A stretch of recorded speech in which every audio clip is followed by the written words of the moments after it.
Glory be to God. Glory be to God.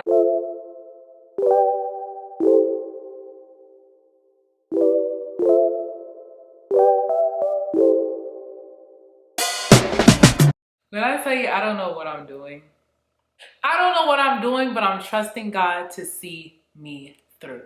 No clue. I don't know how this is going to turn out. I don't know what it's going to look like in the end. I don't know what the outcome will be, but I'm trusting God 1,000,000% that He will see me through. Amen. Thank you. Somebody just testified that that's their story. Somebody say He will see us through. If you'll turn to your Bible. All right, Lord. Father God, I just ask that you will come and intercede during this recording right now. God, I don't have everything prepared, but I'm here and I'm recording and I'm praying that you'll speak through me and flow through me in a way that only you can, and in a way that only you want to. Thank you, because it's already done. Amen. I actually have had a couple people tell me that I should start a podcast. And you need to pay attention. When people see something in you, you gotta give them a little bit of credit, because sometimes we're our worst enemies and we're our biggest critics, and we don't see what's inside of us. I think sometimes that's how God feels as well. It's like we're so frustrated with who we are and what position we're in, but God's like, if you could only see you how I see you, you wouldn't even be stressed and worried. But that's another word for another time. Glory be to God. In being obedient, I felt it on my spirit, because I think trying to figure out who I was in social media, and am I an influencer? Am I a YouTuber? Am I a TikToker? Am I a dancer? Am I a singer? Am I an actress? What am I? Who am I? I've always been trying to kind of define who I am, and countless of times I've already told you guys that God has told me not to put a limit on what He can do. Kind of like a watch what I can do. Stop worrying about what your limit is. Stop worrying about what your capacity is. Just let me do it.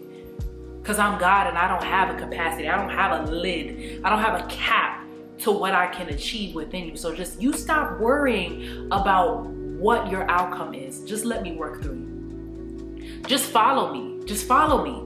Stop trying to figure it out. Stop trying to figure out, are we going to go left soon? Are we going to go right soon? Can you just enjoy the ride? Please? Stink. I believe that's what God tries to tell a lot of us. When I think about what I want my channel to be and what I want this podcast to be, I want it to be a reflection of the Lord. I want it to be something that He can smile down on. I want it to be something that I can smile upon as well and be happy and glad in. I want it to be something that I enjoy to do, something that I yearn to do. And I noticed that although I'm on pretty much every single social media platform out there, if there's one thing that I know for certain, it's that I like to talk. You cannot take that away from me. I know how to run my mouth. I do. My dad used to say, I don't know why, I will never forget it, because he only said it to me one time. And he said it to me kind of when I was an adult, but he was like, your mouth just keeps running. It just keeps running. Your mouth does like tap water. It just runs. When I tell you that pierced my soul, I said, he came for my neck and he told me that I talk too much. But glory be to God, because God's been flowing through your girl. It's December. I really started going on TikTok last year around September, which is when my very first Bible story went viral. My very first video in general on TikTok went viral. And since then, I've just kind of been ebbing and flowing through what I believe God has called me to do, and it's to be me. If there's anything else, or if there's nothing else that I know, is that I know that God has called me to be me. He hasn't called me to be anyone else. He hasn't called me to mimic anyone else. He created you and I so uniquely that even twins are not 100% the same. So God has not called you to be a follower. He's called you to be a leader. In any realm, there's so many realms that you can be a leader. I'm not saying that you should never take heed to what other people say, but to remember that God has made you so unique. God has made you so uniquely beautiful that you're not meant and called to just follow everyone else. A lot of times we try to understand our purpose by looking at who did it before us. We try to understand what we should do by looking at what people are doing around us. But if there's anything that God has dropped me in this season, is that no matter what path you've seen someone else go through, your path will never look exactly like their path. I don't care if you go to the same Ivy League school as them. I don't care if you apply to the same job as them. I don't care how much you try to mimic anyone else. Your story will never be like anyone else's. So instead of looking at other people to figure out what your path is, why not just follow God? Why not just follow the creator, the manufacturer, the one who knows how it ends for you, the one who knows what your story and how your story goes? Why not follow God instead of trying to figure out from somebody else's footsteps? Excuse me? I follow God's footsteps and only God's footsteps. Talk to me. I think one of the topics that I will probably expand upon is the hardest thing about being a young Christian.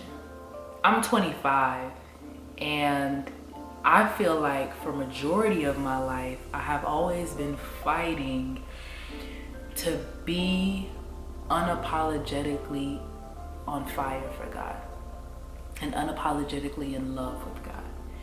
I remember at a young age, it was not popular. I didn't see any 13-year-olds standing and praising God and falling out. I didn't see any 10-year-olds going up on the mic to testify about what the Lord had done through them. I didn't see anyone excited to sing in the choir. It was very small amount of people that I even saw my age involved in church. But I have always, from the moment, and I'm talking about 3 years old, from the moment that I could think, I have always been yearning for Christ. As a kid, as a young adult, as a teen, everything, I've been yearning for God. And so it wasn't until just, I won't say recently, but maybe these last couple of years, that I found my confidence in God. And I found my unapologetic fire that said, I don't care if y'all don't like my pictures anymore. I don't care if you unfollow me. I don't care if you don't share or subscribe. I don't care what you think about me. I'm going to be on fire for Christ. Yeshua, to be exact. Like, I am not going to hide my first love from anyone. No matter if you like me or if you hate me for it, I don't do it for your approval. I do it because that's all I can do. When you get to a point where you understand how intrinsic God is into your life, like, a lot of people think that having a spiritual life is being a part of your story. It is my story.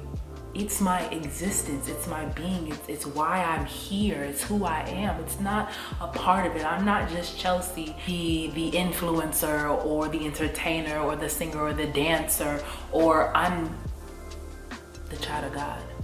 I'm a child of God. I am God's child first, and then everything is after. In case you didn't know, now you know. I think a couple things that's hard is obviously trying to find your placing as a young adult, because when you're in a society that you don't find many people around you who are interested in the same thing, you start to feel like an outcast. You can start to feel lonely, and I know I struggle with that a lot. But I think one of the benefits of TikTok, even though TikTok can be very distracting, is that I finally felt like I had a community. I didn't even know what Christian TikTok was. And before you know it, it became the hashtag that I use on 95% of all my videos. And so trying to find your community, trying to find people around you that also are in love with the God of this universe, of this world, of your heart, of your mind, your soul, your body. It's not easy, but it's out there. They exist. Another struggle is when you look at what our age mates, I'll say it like that, what our age mates are into, a lot of it goes against God. Like, I'm just gonna be frank. I'm not into the business of sugarcoating anything for anybody. I'm just gonna be very frank with you, sis. Bro, a lot of the things that our generation is into goes against God, and you know it and I know it. I'm not telling you nothing new under the sun. So in order for you to stand in Christ and to continue to be aligned with what he's called you to do and who he's called you to be, it calls you to be in a lonely place. It calls you to be removed from what everyone else is doing. And then I know if we're gonna be honest, sometimes that brings resentment. I don't need anybody else to agree with me. I can speak for myself that there's so many times where I'll be like, okay, it's month 8. I haven't even heard from a man in a while. Phone is dry. Phone is crusty. Phone is gasping for air. I haven't had someone tell me I'm beautiful in so long. And I start to get angry. I'm like, God, is this what you've called for me to endure? God, is this? Are you happy? But I think as you grow and as you mature and as you learn that God doesn't want you to suffer. He doesn't get joy by seeing you sad. He's protecting you. And even though everyone is outside playing in the fire and it looks fun, he wants to make sure that you don't get burned. So a lot of the things that our generation is involved in literally can send you to a place that you were never meant to be in. But it takes a lot of resilience and it takes a lot of discipline to steer away from those things. And it takes a lot of remembering of what God has said, who God is, for you to get to a point where you're like, man, I don't need all of that. We're gonna be transparent. Things like drugs and alcohol, it don't tickle my fancy. Like, it doesn't do nothing for me. And this is coming from someone who, if you went to college with me, you know, to this day, I'd be like, man, I am a heavyweight. I probably got the most tolerance out of all my friends. And honestly, now that I think about it, it may have just been a covering. I am no superhuman. Like, it may have just been God saying, I need to make sure that this child does not get too out of her mind, out of drunk, and you know, out of her body. Cause I would take so many shots. I would talk to my friends, ask my friends, they know it. Everclear,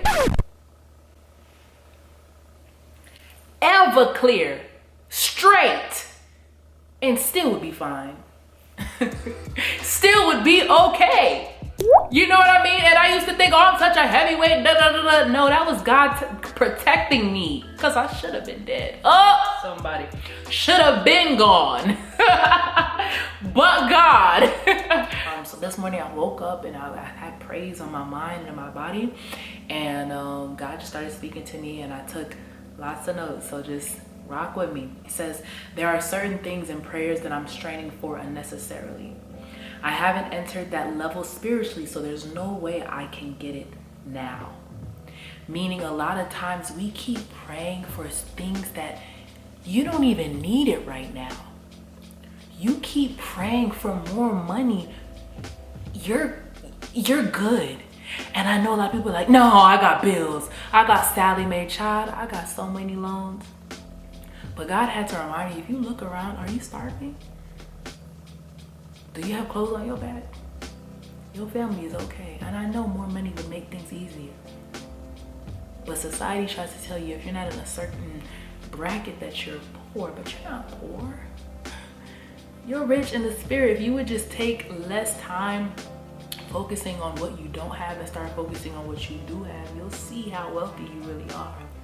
So he said, there's no need for me to even have it. Like a child trained to reach for a cup. Once I'm an adult, I will simply walk to the table and grab it. It will come easy.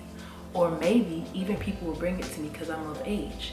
That's an example that, who was it? Apostle Joshua Selman put, and he basically said that until you reach a certain level of spirituality, there's certain things that God cannot reveal to you. There's certain things that God cannot give you because you haven't reached that place in the spiritual realm. So like a child, you see when a child is trying to grab something high and up top on the table, he's yearning, he's stretching, he's straining to get it, but it's not his time. He may even get something to stand on that's wobbly or try and jump and hurt himself. He's straining for something that's not yet his level. But when you are an adult, you can simply walk to the table and pick up the cup with ease because it is in your season to receive that with ease. Same thing, I said that even if there may be a time where you're so old or you're so elevated in the spiritual realm that people give stuff to you. You don't even have to get up to get it. They'll just come give it to you because you've reached that level.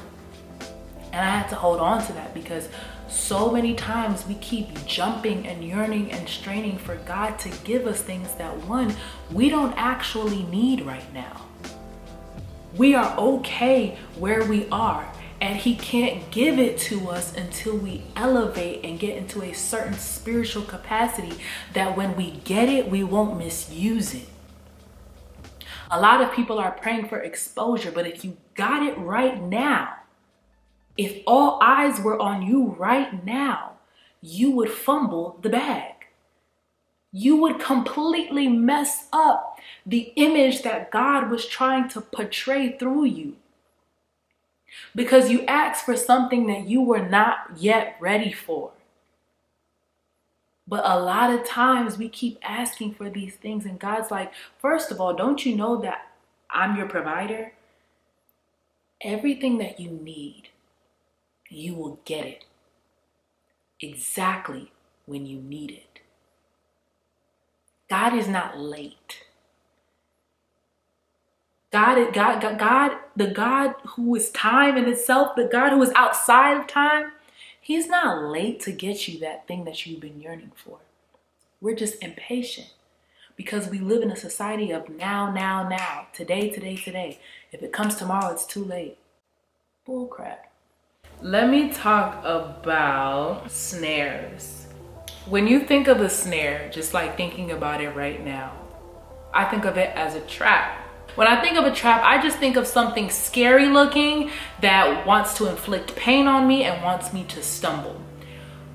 But the way that the enemy operates, oftentimes, more often than not, those traps do not look dangerous. The snares on your path that he's put out, they don't look like they are traps. That's the whole point. When you understand that the traps that the enemy tries to put in your life will not look dangerous, but in fact, they will look inviting. They will look comforting. They will look comfortable, but they are indeed a snare. For example, social media does not seem like it can be dangerous.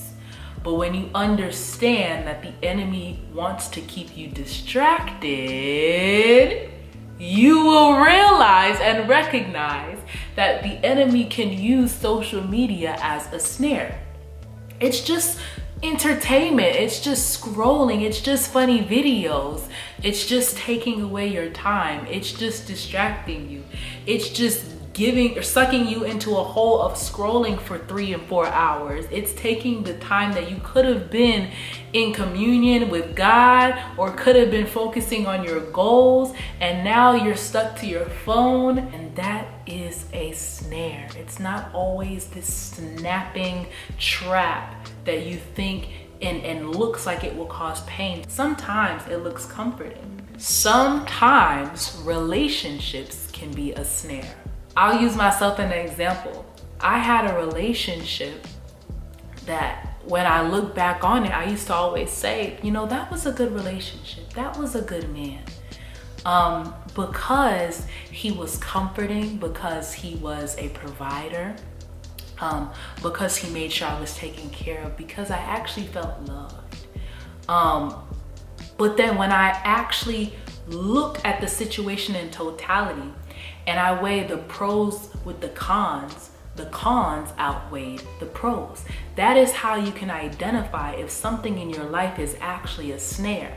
Snares don't always just come snapping. Oh, a snapping turtle. My Lord, a snapping turtle. It don't always look like a snapping turtle. Some of the snares in your life look like a comforting teddy bear. And hear this, sometimes those snares can produce good. Sometimes those snares can produce good things.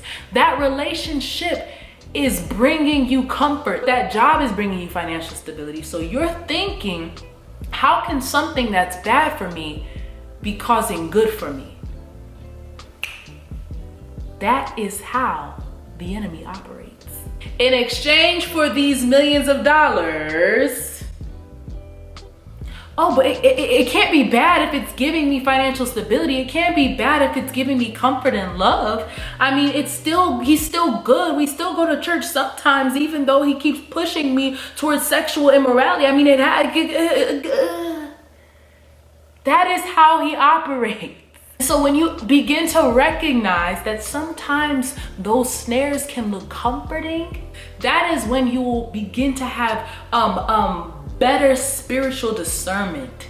If you don't know, all you have to do is look at the pros versus the cons on a spiritual level.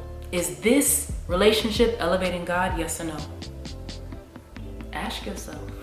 That's how you begin to weigh the pros and the cons. I know that it's comfortable, and I know that you guys have been together for such a long time and you've already created this image in your head that you're gonna get married, but does the relationship honor God? Yes or no? That's how you begin to decipher. Does that job give you enough time for you to stay in communion with Christ? I know you prayed for it, and because sometimes we don't even ask for the right things, but sometimes God chooses an opportunity to show his glory, so he'll give you something. But now that you have this job, you don't have enough time to go to church. They always got you doing something on Sunday. You know what I mean? Like, is this thing that you've yearned for, is it beneficial or is it hurting you? You're using social media, but you've begun to put your faith in it. This is another topic that I didn't know I was gonna go into. But a lot of times you have to check, what are you putting your faith in? You're yearning for that marriage. You believe that when you get that marriage, it will determine that you've made it. You're yearning for that job. You believe that when you get that job, it will determine that you've made it. You're yearning for that relationship. You're yearning for that child. You're yearning for that exposure. You're yearning for that platform. You're yearning for that financial amount. And you believe that once you receive it, that means that you've made it. But can I tell you that also means that you've created an idol out of it? Anything that you put your faith into becomes an idol. Anything outside of Christ.